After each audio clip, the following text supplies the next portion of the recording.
Epcot has 18 different table service restaurants with 2 more planned to open this year. So what are your dining options at Epcot? Find out today on Walt Disney World Adults Only.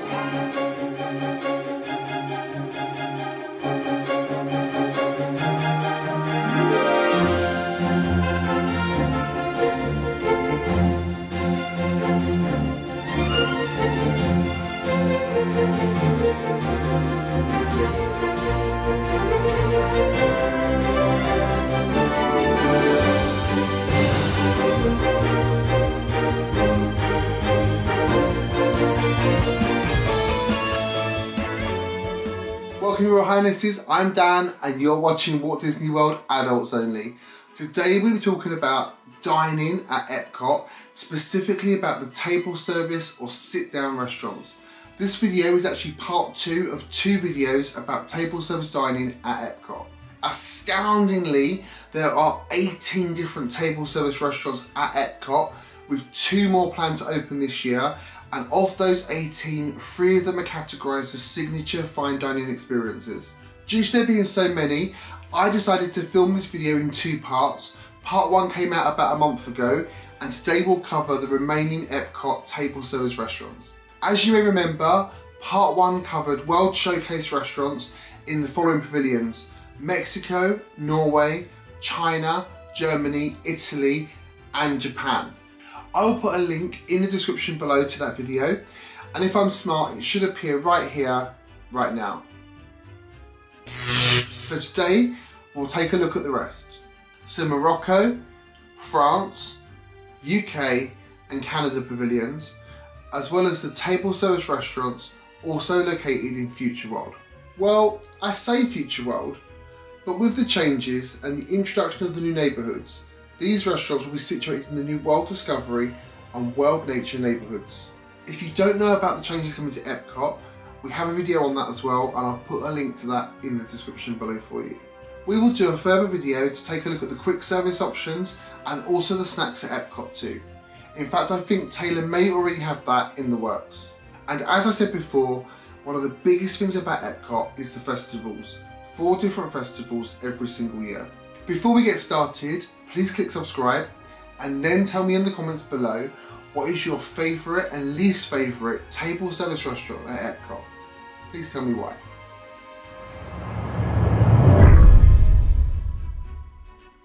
In the last video we got up to Japan, so I think we'll continue our journey around the World Showcase and we'll head straight to Morocco. Morocco has 2 table service restaurants, Restaurant Marrakesh and Spice Road Table. I actually went to Marrakesh about 18 months ago, and I cannot believe how authentic this pavilion really is. In terms of both design and theming, this is probably my favourite pavilion to explore. That said, I haven't eaten at either of the table service restaurants there. I really would like to, and I'd love to know your experiences if you have. So let's start with Spice Road Table. Historically, Spice Road Table has always been a proper table service restaurant. Following COVID, there have been quite a few changes to the Morocco Pavilion, and I'm not entirely sure what the future holds for this restaurant. I'm still counting it though, until we know.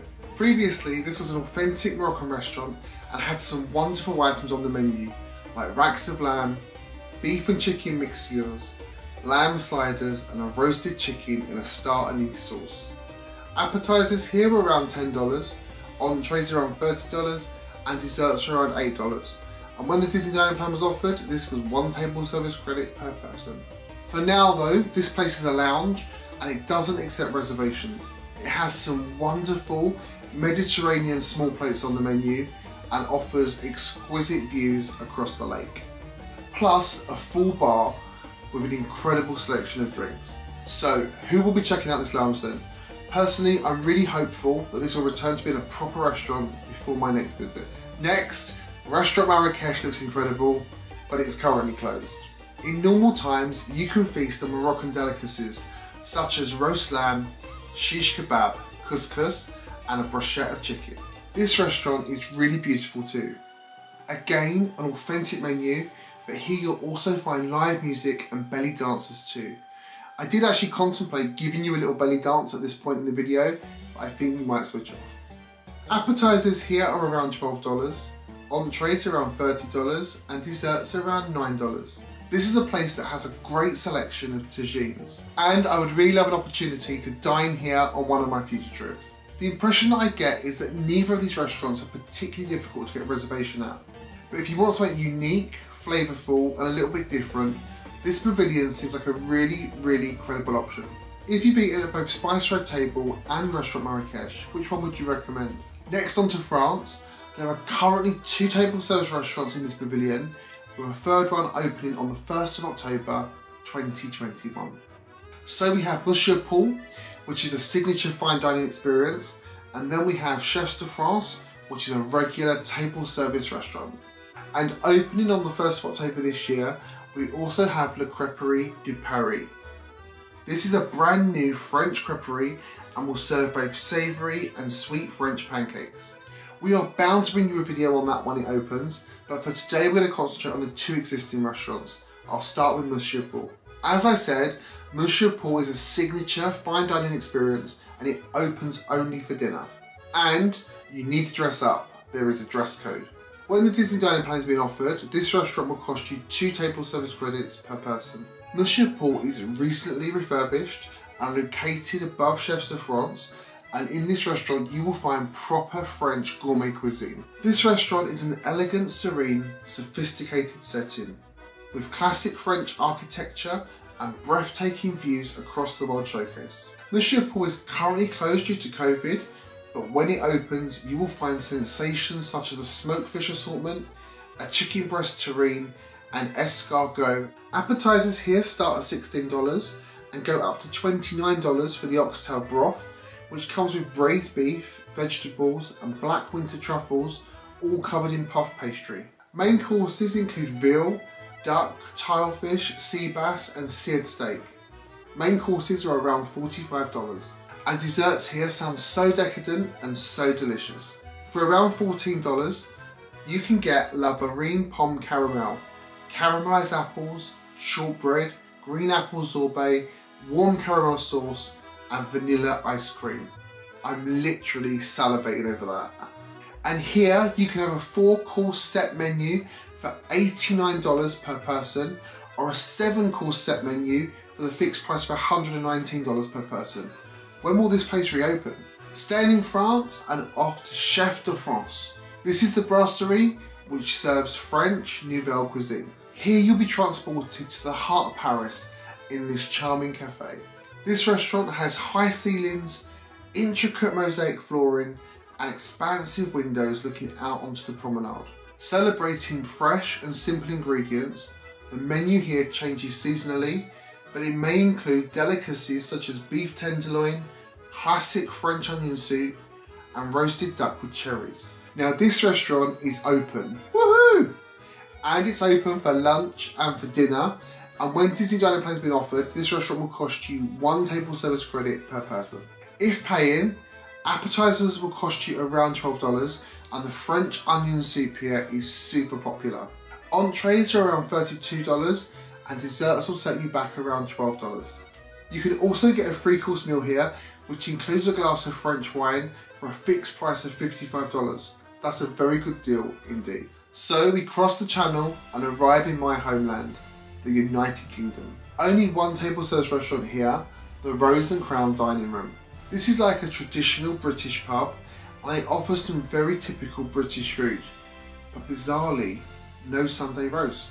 The best thing about this restaurant is the outdoor patio where you can dine with views across the lake, or when they're being offered, of the fireworks. The dining room is currently closed for refurb, but the pub remains open. Looking at the menu, one thing that really does stand out to me is that Scotland isn't represented in the menu choices, and that's a real shame because Scotland has some incredible food. Personally, I'm not chomping at the bit to eat at this restaurant. On the Disney dining plan, when it's been offered, this restaurant will cost you 1 table service credit per person. But if paying out of pocket, the cost here is around $12 for an appetizer, $22 for a main course, and $9 for a dessert. The best reason to dine here for me would be for the view of the fireworks, but otherwise it's just a hard pass. And our final stop in the World Showcase is Canada. Only 1 restaurant here, and it's another signature fine dining experience. This one is super popular amongst Walt Disney World adults, and it actually has a little bit of a following. Le Cellier Steakhouse.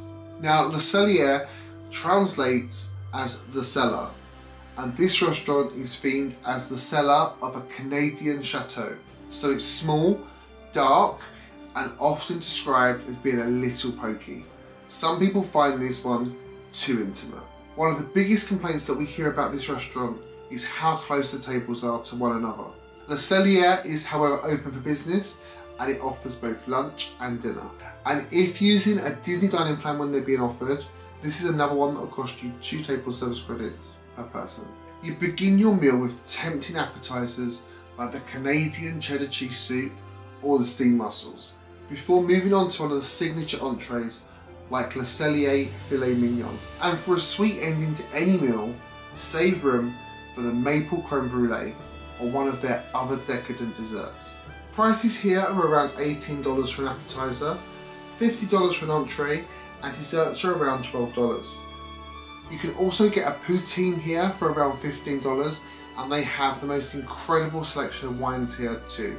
As I say, this one is very, very popular, and I can see why, but it isn't super high on my own list of places to dine at.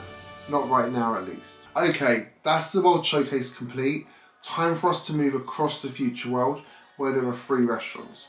Well, there are 2 restaurants and 1 waiting to open, hopefully this year. Let's start with Garden Grill in the Land Pavilion. Now, this is my personal favourite character dining experience in the whole of Walt Disney World. This restaurant slowly rotates whilst you dine. Family style, all you care to enjoy unlimited food, with some of the food actually grown on site in the Land Pavilion itself. Mickey, Pluto, Chip and Dale visit the table, and in normal times will pose for photos and sign autographs. But the food here is the reason why it's my personal favourite.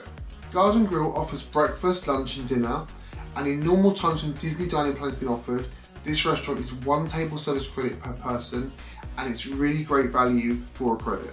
We actually have a whole video about the Garden Grill, and if this one is of interest to you, I will put a link to that video in the description below. Breakfast here is $42 per person, and lunch and dinner will cost you $55. Not cheap, but a great experience for sure. Next we move across to the seas and to Coral Reef Restaurant. This is another very unique dining experience. Here you can enjoy intimate dining and spectacular views of a real living coral reef and more than 2,000 amazing sea creatures who call it home. Appetizers here are around $12 and include a lobster bisque, a shrimp cocktail and a Caesar salad. Entrees here are at the $30 price point and include mahi-mahi, salmon, veal, ribeye, chicken and an impossible kefta. What is an impossible kefta? Desserts are under $10 and look to be completely uninspiring. Mousses and a flourless chocolate cake. Skip dessert, I say. I haven't eaten here and Coral Reef is so far down my list, I can't even tell you where it is. In general terms, I think the seas need some serious modernisation, and this restaurant to me looks like something out of the 1970s. Maybe because it is. And in terms of the food, I've never heard anyone raving about how good this restaurant is. When offered, this restaurant is also on the Disney dining plan, and it'll cost you 1 table service credit. Do you love this restaurant? See if you can change my mind in the comments below. Lastly, and a very long time coming, and still not open, is Space 220. This is a brand new, space themed restaurant. And this is the restaurant that I am most keen to dine at on my next trip. It's located next to Mission Space, and to get to this restaurant, you'll enter a special space elevator, which will take you 220 miles above the Earth, where you'll be treated to stunning views of space whilst you dine. This restaurant is already well over a year behind schedule, and we still have no date when this one will launch. I haven't seen any menus yet either, so this one remains a mystery. So that completes our tour of Epcot table service. Can you believe it took us 2 whole videos? Anyway, now that you've had the full rundown, which Epcot table service restaurant is #1 on your list for your next trip? Please tell me in the comments below.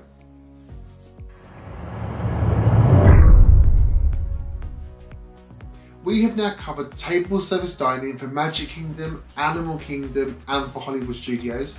I'll link those videos in the description below. Next time I'll be talking about table service dining at Disney Springs, so please ensure that you're subscribed and click the bell as well. For now though, thank you very much for watching. If you like this video, please give me the thumbs up and share it with your friends. And finally, if you're not a member of our Fantasmic Adult Only Facebook group, please join us there today where we will continue this conversation with many, many more.